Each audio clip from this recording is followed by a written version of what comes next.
which went forth out of the land of Egypt, with their armies under the hand of Moses and Aaron. And Moses wrote their goings out according to their journeys by the commandment of the Most High. These are the journeys according to their goings out. And they departed from Ramesses in the first month, on the 15th day of the first month. On the morrow after the Passover, the children of Israel went out with an high hand in the sight of all the Egyptians. For the Egyptians buried all their firstborn, which the Most High had smitten among them. Upon their gods also the Most High executed judgments.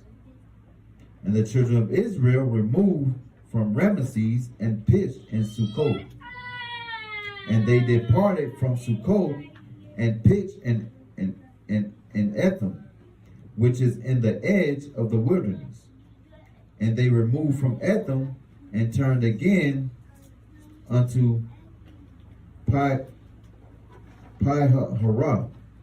which is before Baal-zephon.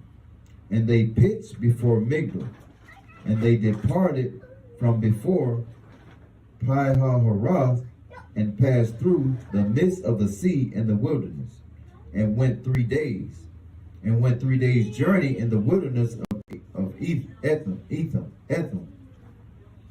and pitched in Marah. And they removed from Marah and came unto Elam. And in Elam were 12 fountains of water, and 70 palm trees. And they pitched there.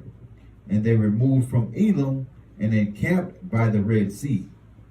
And they removed from the Red Sea and encamped in the wilderness of Sin. And they took their journey out of the wilderness of Sin, and encamped in Dophkah. And they departed from Dophkah and encamped in Alush. And they removed from Alush and encamped in Rephidim, where was no water for the people to drink. And they departed from Rephidim and pitched in the wilderness of Sinai. And they removed from the desert of Sinai and pitched at Kerboth Hatava. And they departed from Kerboth Hatava and encamped in Hazroth. And they departed from Hazroth and pitched in Rithmah. And they departed from Rithmah and pitched in Ramon Perez. And they departed from Ramon Perez and pitched in Libnah. And they removed from Libnah and pitched in Rissa. And they journeyed from Rissa and pitched in Kahethlah. Okay, where you at? Verse 22. Kahethlah.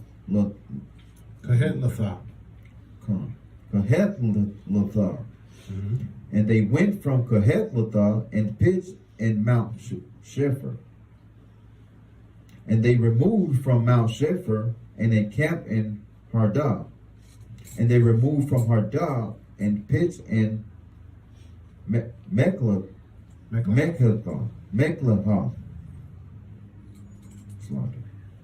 And they removed from Mechlath and encamped in Tahath. And they departed from Tahath and pitched in Torah. And they removed from Torah and pitched in Mitzkah. And they went from Mitzkah and pitched in Hasmonah. And they departed from Hashmonah and encamped in Mosra. And they departed from Mosra and pitched in 31. Beni Jakan. Yeah, Beni Jakan. Beni Jakan. And they removed from Beni Jakan and encamped in. I keep looking at something else. Where you at now? 32. And they removed from Beni Jakan and encamped in Gigad. And encamped in Hor-Hagadad. Mm-hmm. We're going to leave it at that? And they went from Har-Gadad and pitched in Jotbathah. Mm-hmm. And they removed from Jotbathah and encamped in Ebronah. Mm-hmm. And they departed from Ebronah and encamped in Ezon-Gaber. Mm-hmm. Ezon-Gaber. Mm-hmm. And they removed from Ezon-Gaber and pitched in the wilderness of Zin, which is in Kadesh. And they removed from Kadesh and pitched in Mount Hor, in the edge of the land of Edom. And Aaron the priest went up into the Mount Hor at the commandment of the Most High, and died there. In the 40th year after the children of Israel were come out of the land of Egypt, in the first day of the 5th month. And Aaron was 123 years old when he died in Mount Hor. The book of Numbers, chapter 33 and verse 40. And the king of Arad, the Canaanite, which dwelt in the south in the land of Canaan, heard of the coming of the children of Israel. And they departed from Mount Hor and pitched in Zalmanah. And they departed from Zalmanah and pitched in Punon. And they departed from Punon and pitched in Obah. And they departed from Obah and pitched in Ijah-Abrim, in the border of Moab. And they departed from Lim and then pitched in Dibon-Gad. And they removed from Dibon-Gad and encamped in Almon Deblathim. Mm-hmm. And they removed from Almon Deblathim and pitched in the mountains of Abram before Nebo. And they departed from the mountains of Abram and pitched in the plains of Moab by Jordan near Jericho. And they pitched by Jordan and Beth-Jeshimoth, even unto Abel Shittim, in the plains of Moab. Right. And so all these lands, this was just a timeline of the journeys of Israel throughout the wilderness, right? So you come here and you use this for record, right? If you see that it was here around this time, you'll use it as a landmark, right? For example, when it said they removed from Marah and came onto Elim, right? Where they said there was 12 fountains of water, 70 palm trees, and they pitched there. So these are just the journeys and travelings of the Israelites throughout the wilderness and on their way to the river of Jordan, right? So read on, verse 50. The book of Numbers, chapter 33 and verse 50. And the Most High spake unto Moses in the plains of Moab by Jordan near Jericho, saying, Speak unto the children of Israel, and say unto them, when ye are passed over Jordan into the land of Canaan, then ye shall drive out all the inhabitants of the land before you. Before who? Before you. Read. And destroy all their pictures. And what? And destroy all their pictures. Come on. And destroy all their molten images. Read. And quite pluck down all their high places. Come on. And ye shall dispose of, and ye shall dispossess the inhabitants of the land, and dwell therein, for I have given you the land to possess it. Right, so Moses instructed the children of Israel that when they get into the land of Canaan, that they need to destroy all of their idols, right? All their pictures, all their molten images, all their idolatry, all their molten images, all their high places, right?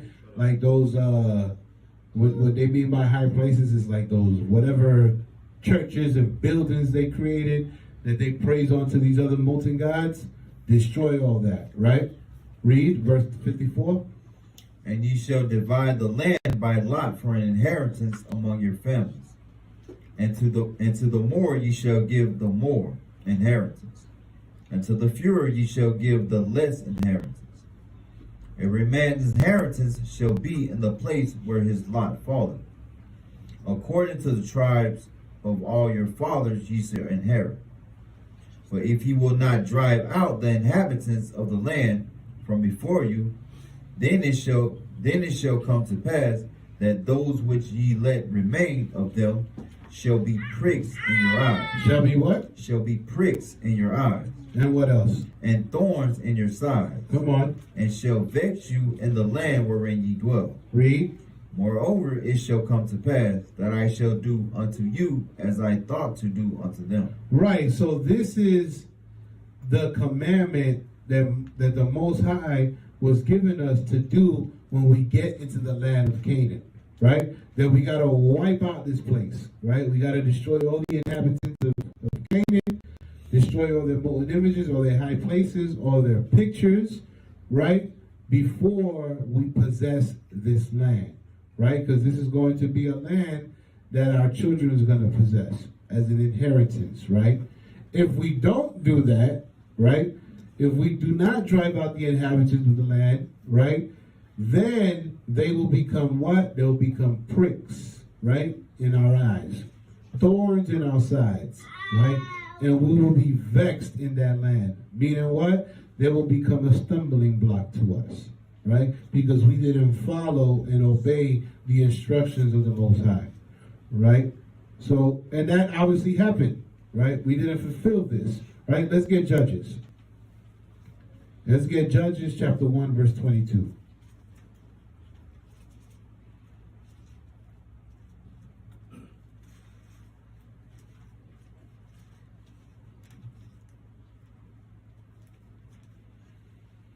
The book of Judges, chapter 1 and verse 22. In the house of Joseph, they also went up against Bethel. 1 second, hold on.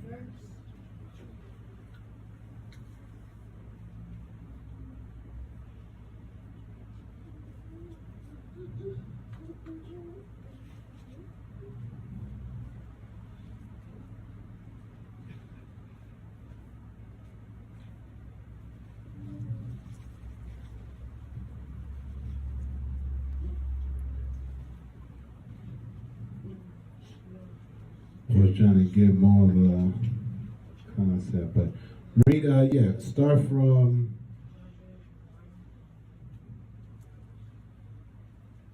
verse 19. The book of Judges, chapter 1 and verse 19. And the Most High was with Judah, and he drave out the inhabitants of the mountains, but could not drive out the inhabitants of the valley, because they had chariots of iron. Come on. And they gave Hebron unto Caleb, as Moses said. And he expelled thence the 3 sons of Anak. And the children of Benjamin did not drive out the Jebusites that inhabited Jerusalem. But the Jebusites dwell with the children of Benjamin in Jerusalem unto this day. Come on, Benjamin. You're slipping over here, right? So what we're reading right now is the history in Judges of us capturing all the inhabitants in the land of Canaan. Read. Verse 22. In the house of Joseph, they also went up against Bethel, and the Most High was with them. And the house of Joseph sent to describe Bethel. Now the name of the city before was Luz. And the spies saw a man come forth out of the city. And they said unto him, Show us, we pray thee, the entrance into the city, and we will show thee mercy. And when he showed them the entrance into the city, they smote the city with the edge of the sword. But they let go the man and all his family. And the man went into the land, of the Hittites, and built a city, and called the name thereof Luz, which is the name thereof unto this day. Come on. Neither did Manasseh drive out inhabitants of Beth Shean and her towns, nor Tanakh and her towns, nor the inhabitants of Dor and her towns, nor the inhabitants of Iblim and her towns, nor the inhabitants of Megiddo and her towns. But the Canaanites would dwell in that land. Read. And it came to pass when Israel was strong, that they put the Canaanites to tribute, and did not utterly drive them out. Come on. Neither did Ephraim drive out the Canaanites that dwelt in Jazer. But the Canaanites dwelt in Jazer among them. Neither did Zebulun drive out the inhabitants of Kidron, nor the inhabitants of Nahalol. But the Canaanites dwelt among them and became tributaries.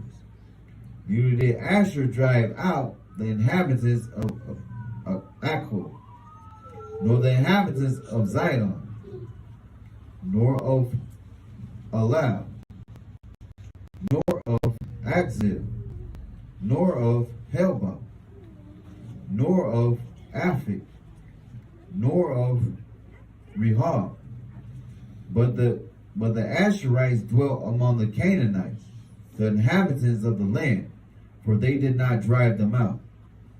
Neither did Naphtali drive out the inhabitants of Beth Shemesh, nor the inhabitants of Beth Anah. But he dwelt among the Canaanites, the inhabitants of the land. Nevertheless, the inhabitants of Beth Shemesh and of Beth Anah became tributaries unto them. Right. So jump to chapter 2, verse 1. So as you can see, when we're reading here, all the tribes didn't completely drive out all the Canaanites, right? But what they did, they made them tributaries, meaning they made them taskmasters, like not taskmasters. They basically made them servants, right? And they started working for the Israelites. But the instructions was that we wipe them out, that we destroy all the Canaanites. The Most High didn't want none of them alive, right? As you can see, almost every tribe showed mercy, or just didn't, for whatever reason, didn't drive out all the Canaanites, right? Read Judges 2 and 1. The book of Judges, chapter 2 and verse 1. And an angel of the Most High came up from Gilgal to Bochum, and said, I made you to go up out of Egypt, and have brought you unto the land which I swear unto your fathers. And I said, I will never break my covenant with you.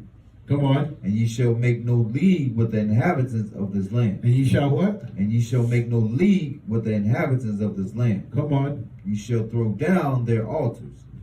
But ye have not obeyed my voice. Ye have what? But ye have not obeyed my voice. Why have you done this? Come on. Wherefore I also said, I will not drive them out from before you.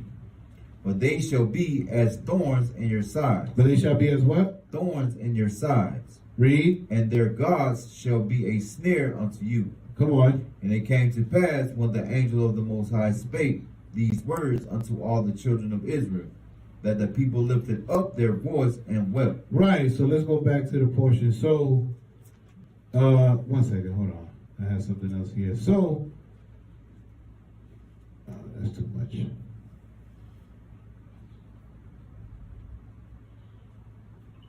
So as you read down in chapter 2, the children of Israel starts serving gods again, because we didn't drive out all the inhabitants of Canaan, as the Most High told us, right? If you don't do it, they will become pricks into your eyes and thorns unto your sides, and they shall vex you. When you read the rest of chapter 2, you're going to start seeing how we start serving the god of Balaam, right? Because just like the instructions were for the Gadites and Reubenites and Manassites to wipe out all the Amorites, we didn't do that either. We still let some of them survive, right? So let's go back to the portion. So that was what happened to us later on after we didn't do what was instructed to us in Numbers 33. Right? Read Numbers 33 verse 54 again. The book of Numbers, chapter 33 and verse 54. I'm sorry, 55. Book of Numbers, chapter 33 and verse 55. But if you would not drive out the inhabitants of the land from before you, then it shall come to pass. Then what? Then it shall come to pass. As we read in Judges, and as you read out through the book of Judges, that was the prophecy that came to pass for us disobeying this commandment. Come on. That those which ye let remain of them shall be pricks in your eyes, and thorns in your sides. You see that? Those that you let remain. Because the Most High knew we was going to kill, slay, and slew a certain amount of them. But it's like, he know Israel. He know his children like the back of his hand. And we was going to let some of them remain. Read.